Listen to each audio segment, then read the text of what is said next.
Good evening.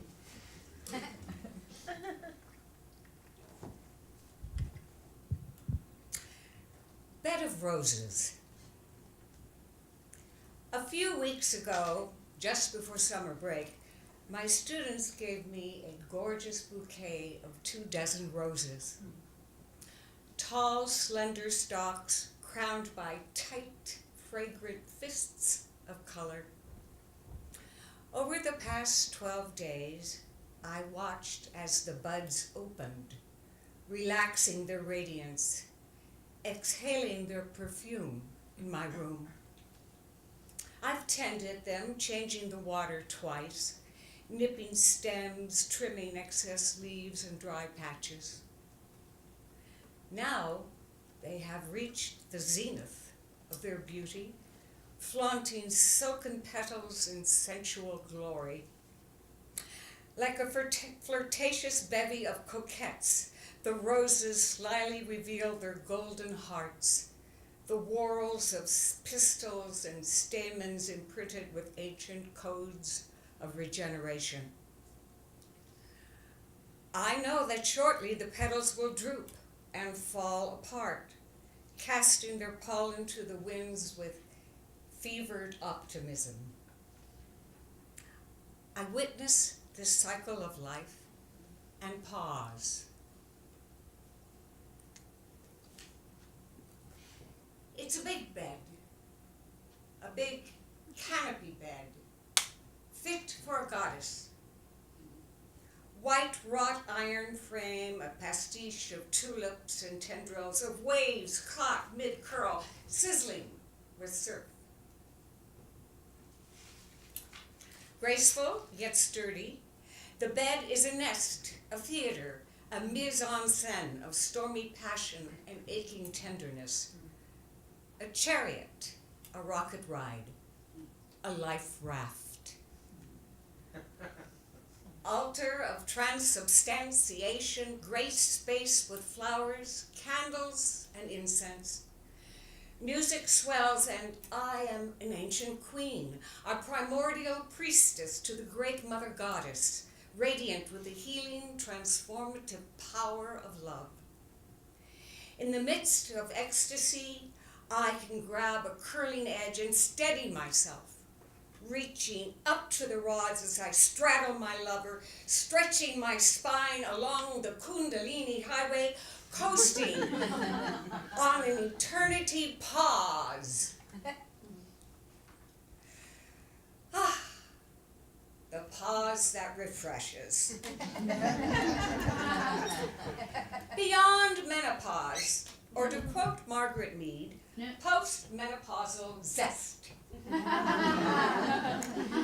The great American anthropologist was referring to the appetite, passion, and gusto women can access after childbearing years are done. After the PMS, after the PTA, after the tampons, cramps, and hormonal storms.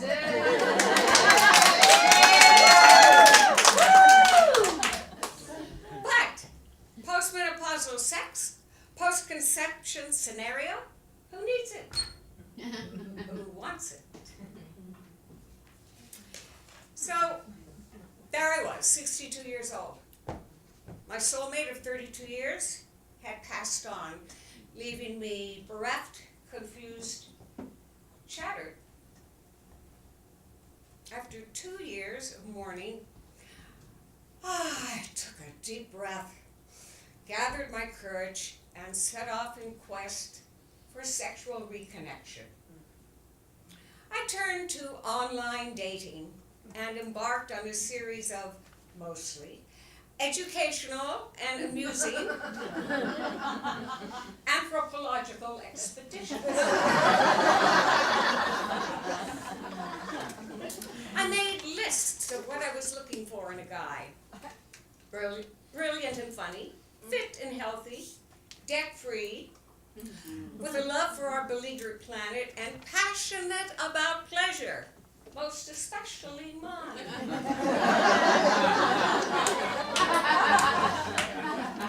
I know, but if you don't ask.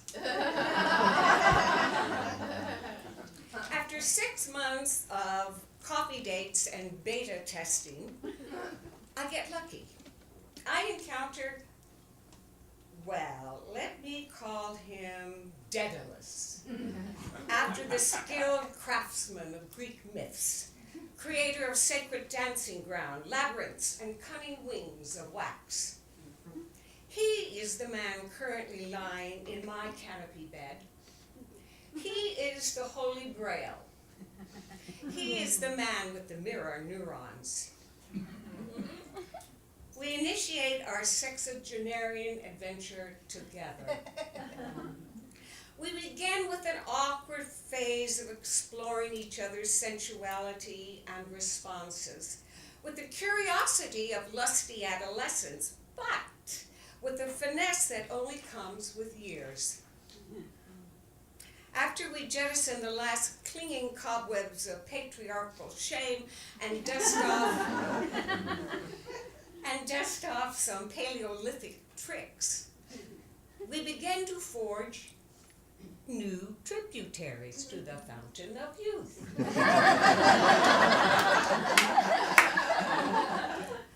When I tremble with transcendental orgasms, he does too, offering huzzas and kudos as we dive into erupting geysers of pleasure.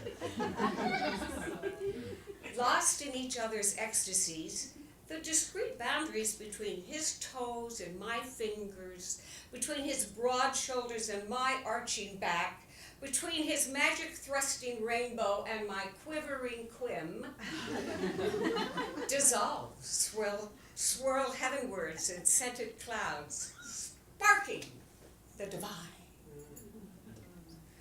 Daedalus rocks my galaxy, intuitive and tender, highly proficient with oscillating, alternating current.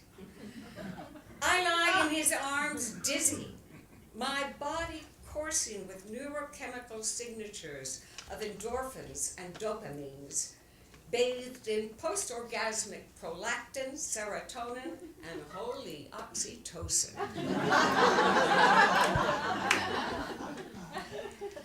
I am wobbly wowed as we celebrate our stardust bodies and invite the great Mother Goddess to witness our pleasure and unfettered carnal joy.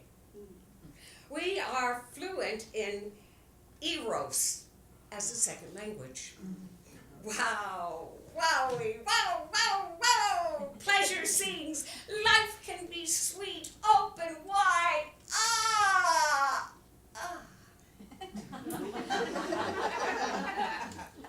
You might ask, are there keys to unlocking the wow? Yes, but unique to each individual. Some combination of breath and fearless heart opening, of conscious selection of time and partners, of cultivating a talent for surrender. Do your research. Investigate bioidentical hormones and horny goat weed. A field trip to the shaman's toolbox of aphrodisiacs worth your time. My personal fave is the humble cannabis plant.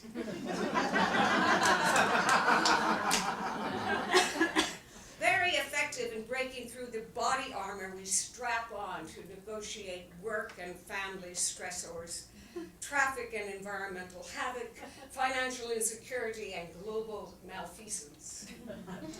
Yes, grass helps. Yes, make lube your friend. And like Walt Whitman, sing the body electric.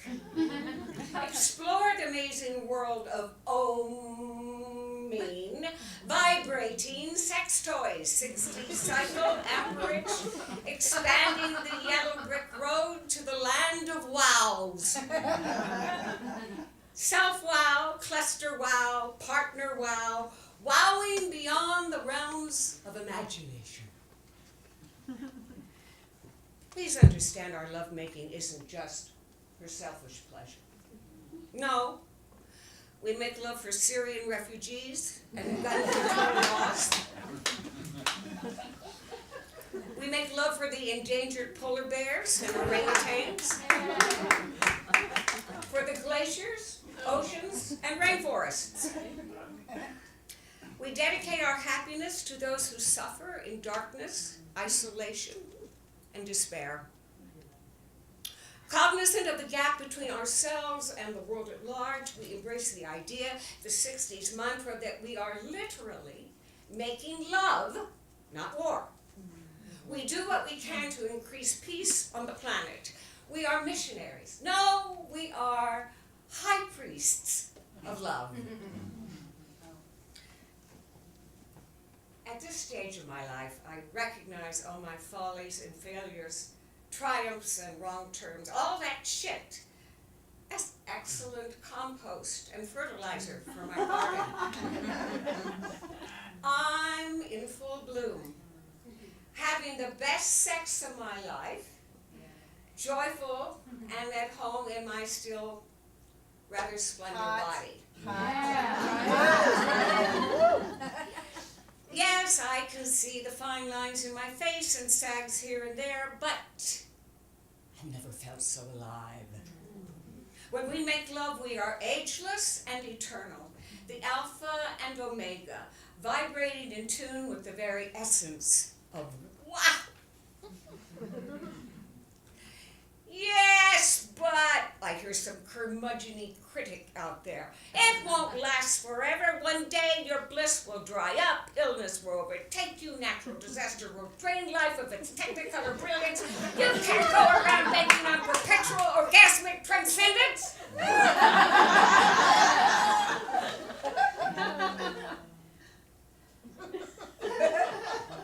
Indeed.